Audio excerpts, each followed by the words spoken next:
Well, it's our 7th season, and each year we try to dedicate the season to a theme.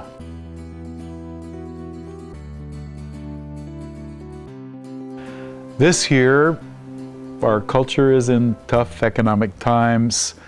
We are engaged in a mess of entanglements abroad, and so I thought that we might be able to use a little lift.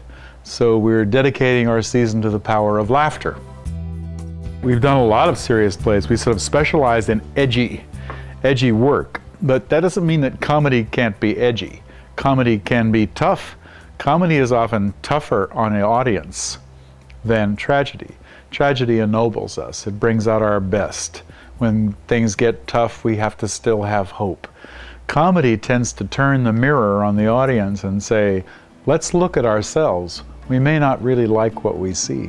See, comedy this season, I like to describe it as the 4 E's, because comedy can do 4 things, I think. It helps us escape when we just need to get away from our, toil or our humdrum, boring life. It can also help us expose. It exposes wrongs in our society, in our culture, in individuals, even in ourselves.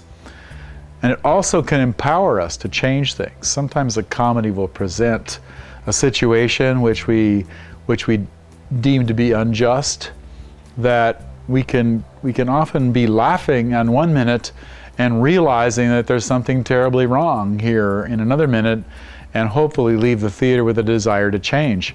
And the 4th E is just simply to entertain, because the wonderful thing about comedies is that the language of comedy is so enjoyable. If we only could all speak that well, as people do in great comedies. In the great comedies of Oscar Wilde or Noel Coward or Neil Simon, people are able to put things so cleverly. People are able to crack a joke when times get tough. And we envy that, and we love that. So we all we like to be transported by the sheer power of comic language.